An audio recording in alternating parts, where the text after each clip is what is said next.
Hello. आज का topic है accidental death of an anarchist play by Dario Fo. तो मैं आपको कुछ बैकग्राउंड इन्फॉर्मेशन दे देती हूँ। ये जो प्ले है एक्सीडेंटल डेथ, ये एक सच्ची घटना पे आधारित है, एक ट्रू इवेंट पे बेस्ड है। और जो डारियो फो है, जो इस प्ले के निर्माता है, वो इटली के एक मोस्ट इम्पॉर्टेंट और वेल नोन लिटरेरी फिगर में से एक है। और उन्होंने जो ये प्ले है दिसंबर 1970 में मिलान में प्रोड्यूस किया था।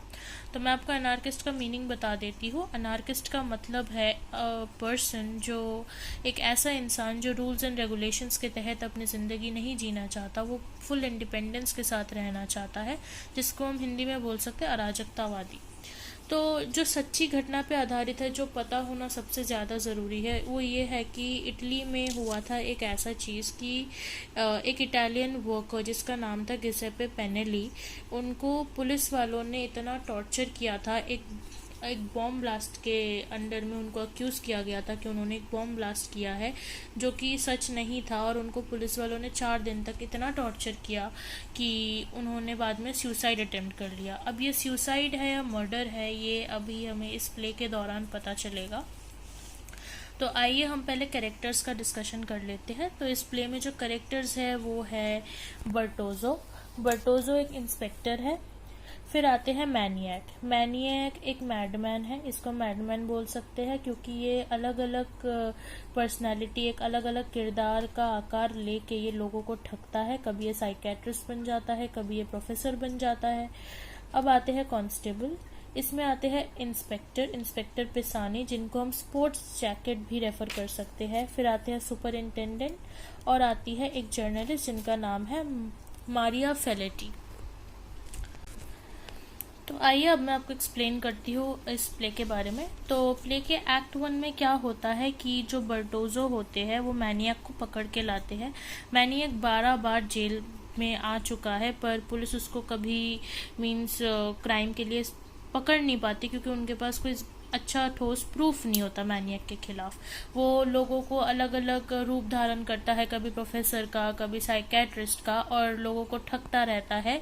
और फिर वो लोगों को इतने अच्छी तरीके से पागल बना सकता है कि लोग उसकी बातों में आ जाते हैं। तो वो पुलिस वालों को भी 12 बार पागल बना चुका है और जेल में जाने से वो बच चुका है। तो इस बार वो फिर से पुलिस वालों के हत्थे चढ़ता है और इस बार वो साइकेट्रिस्ट बन के लोगों को पागल बना चुका होता है। तो बर्टोजो क्या करता है, मैनियक से बातचीत कर रहे होते हैं। तो मैनियक उनको बोलता है कि आपको तो आज तक मेरे बारे में कोई प्रूफ मिला नहीं, तो आप लोग मुझे कैसे, किस बेसिस पे आप पकड़ सकते हो। तो बर्टोजो बहुत इरिटेट हो जाता है और वो मैनियक को बोलता है कि तुम यहाँ से चले जाओ, तुम्हें हम नहीं पकड़ रहे, तुम जाओ यहाँ से। तो ऐसा बोलते बर्टोजो और कांस्टेबल वहाँ से रूम से निकल जाते हैं और मैनियक भी चला जाता है। पर फिर मैनियक एकदम जब देखता है कि अब तो कमरा खाली, अब कमरे में कोई है नहीं, तो वो कमरे में दोबारा घुसता है। घुसने के बाद वो क्या करता है कि वहाँ पे अलग अलग टेबल पे बर्टोजो के फाइल्स रखे होते हैं अलग अलग क्रिमिनल्स के बारे में। तो वो क्या करता है, उन क्रिमिनल्स की फाइल्स जला देता है जो जेल जाने लायक नहीं है मैनियक के नज़र में, और उनके फाइल्स रहने देता है जिन्होंने बहुत ही गंदा क्राइम कर रखा होता है। फिर वो बर्टोजो के कैबिनेट की तरफ जाता है, वहाँ पे अलग अलग फाइल चेक करता है। फाइल्स चेक करते करते उसे यहाँ पे एनार्किस्ट गिसेप्पे पेनेली, जिनके ऊपर ये प्ले बेस्ड है, उनका फाइल मिलता है। और अचानक से उसको एक कॉल आता है। कॉल किसका आता है? कॉल आता है 4th फ्लोर इंस्पेक्टर पिसानी से। तो मैनियक क्या करता है, वो फ़ोन उठाता है और वो ऐसा मतलब रिएक्ट करता है कि वो बर्टोजो की तरह एक्ट करने की कोशिश करता है। और इंस्पेक्टर पिसानी उसे फ़ोन करके ये बोलते हैं कि जो जज है, जो मजिस्ट्रेट है, वो आ रहे हैं डिस्कशन के लिए, चेक करने के लिए और सारे रिकॉर्ड्स चेक करने के लिए। जो एनार्किस्ट की डेथ हुई थी उस केस से रिलेटेड वो बातचीत करने आ रहे हैं। तो मैनियक तब सोचता है कि ठीक है, जब जज आ रहे हैं तो वो क्या करता है, क्योंकि वो इतनी बार वो इतने टाइप के पर्सनालिटी उसने ले रखी होती है, तो उसके लिए जज की पर्सनालिटी लेना बहुत आसान बात होती है। तो वो क्या करता है, जज का थोड़ा एक्टिंग वगैरह करने की कोशिश करता है। फिर वो जाता है और खुद जज बन के आ जाता है। जब वो आता है तो वहाँ पे इंस्पेक्टर पिसानी और कांस्टेबल मौजूद हो रहे होते हैं, तो वो उनसे पहले बातचीत करता है कि आप लोग बताइए कि उनकी डेथ कैसे हुई। तो पहले तो ये लोग झूठ बोलने की कोशिश करते हैं कि हाँ, हम लोगों ने 4 दिन तक उसको टॉर्चर करा था, वो मतलब उसने बॉम्ब ब्लास्ट करवाया था क्योंकि वो एक एनार्किस्ट था, और इसीलिए बाद में जब उसे सहन नहीं हुआ तो उसने सुसाइड कर लिया। पर मैनिया को कहीं ना कहीं पता होता है कि नहीं, वो सुसाइड नहीं कर सकता। क्या पता उसका फाइल पढ़ने के बाद कि क्या पता टॉर्चर की वजह से डिप्रेस होके उसका मर्डर कर दिया गया हो, वो सुसाइड नहीं, वो मर्डर है। सो बाद में क्या होता है, थोड़ी देर बाद कि मैनियक उनको ऐसे पूछने लगता है, मैनियक उनसे ऐसे क्वेश्चंस पूछने लगता है कि पुलिस जो इंस्पेक्टर पिसानी होते हैं वो बहुत मतलब डर जाते हैं, कंफ्यूज हो जाते हैं, और धीरे धीरे उनकी सच्चाई बाहर आने लगती है। तो उसके बाद क्या होता है कि मैनियक बोलता है, जिसने कि जज का रूप धारण कर रखा होता है, तो वो इंस्पेक्टर पिसानी से ऐसे बोलता है कि आप सुपरिंटेंडेंट को भी बुलाओ। तो इंस्पेक्टर सुपरिंटेंडेंट को बुलाते, वो बहुत गुस्से में आते हैं कि ऐसे मुझे कौन बुला सकता है। फिर जब वो जज को देखते हैं तो वो शांत हो जाते हैं। फिर क्या होता है कि इंस्पेक्टर से मैनियक बोलता है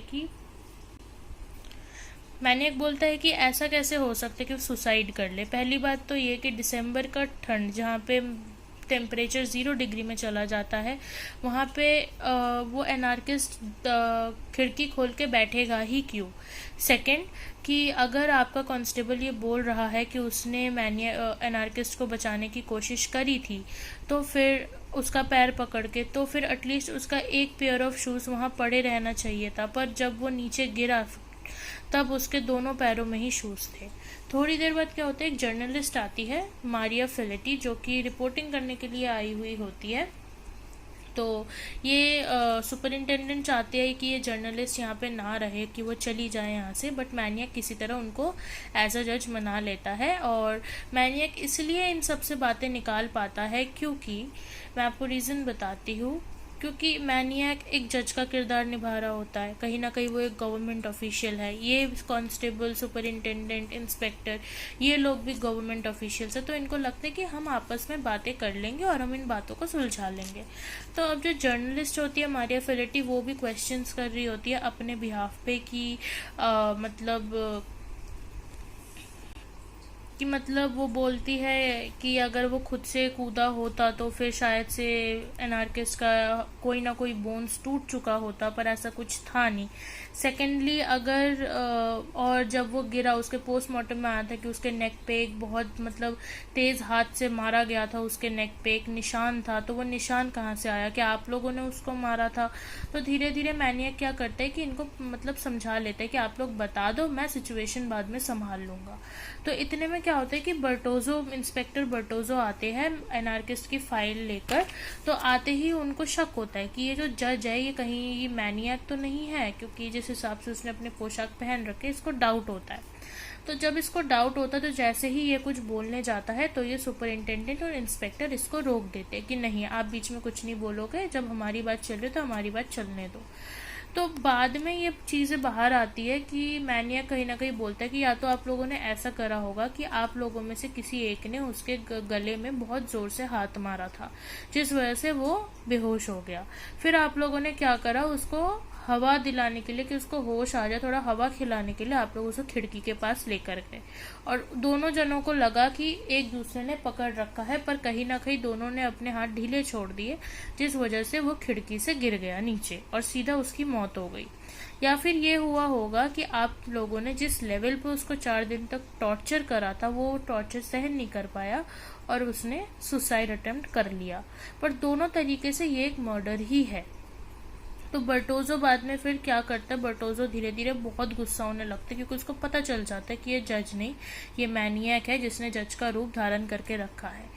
तो बर्टोजो जब बहुत गुस्सा हो जाता है, बर्टोजो क्या करता है, वो अपनी गन उठाता है और बोलता है कि आप लोग सब चुप हो जाओ वरना मैं गोली चला दूंगा। ये जज नहीं, ये तो मैनियक है जिसने जज का रूप धारण करके रखा है। जब मैनियक को पता चल जाता है कि नहीं, बर्टोजो को तो मेरी सच्चाई पता चल गई, तो वो कहते हैं कि अब जो मर्जी कर लो, मैंने सारी बातें रिकॉर्ड कर ली है और अब मैं ये मतलब असली ऑफिशियल्स को जाके दूंगा जिसके तहत आप लोगों पे केस हो।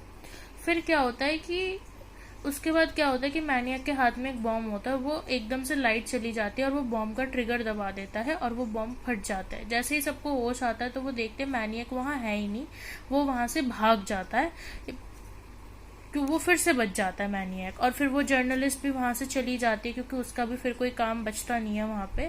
फिर अचानक से वो देखते हैं गेट से एक जज अंदर आ रहे हैं, तो इनको लगता है कि वो मैनियक दोबारा आ गया। तो वो जैसे ही उसको चिल्लाने उस पर जाते हैं तो उनको रियलाइज होता है कि ये मैनियक नहीं, ये तो सच में मैजिस्ट्रेट है, सच में ही जज है, जो कि अब जाके आए हैं। और हमारा इंटरव्यू अब तक जो ले रहा था वो एक्चुअली मैनियक ले रहा था, उसने सारी सच्चाई हमारे मुंह से निकलवा ली। तो ये थी पूरी प्ले की जो कहानी थी कि उसको इंसाफ मिलता है या नहीं मिलता। तो अगर हम थीम्स की बात करें तो इस प्ले में जो थीम्स है, पहली बात तो करप्शन है कि कितने करप्ट हो गए हैं पुलिस ऑफिशियल्स वगैरह, गवर्नमेंट ऑफिशियल्स। और ट्रुथ की सच्चाई कितनी ज़रूरी है कि जिससे पता चले कि उस इंसान को बिना किसी गलती के मार डाला गया। और मैडनेस कि कहीं ना कहीं मैनियक को एक मैडमैन बोला गया है और उसको इसके तहत उसने सारी सच्चाई बाहर निकलवाई है कहीं ना कहीं। आई होप आपको ये प्ले अच्छा लगा हो, और अगर आपको कोई और टॉपिक समझने का मन है तो आप मेरे को कमेंट में बता सकते हैं।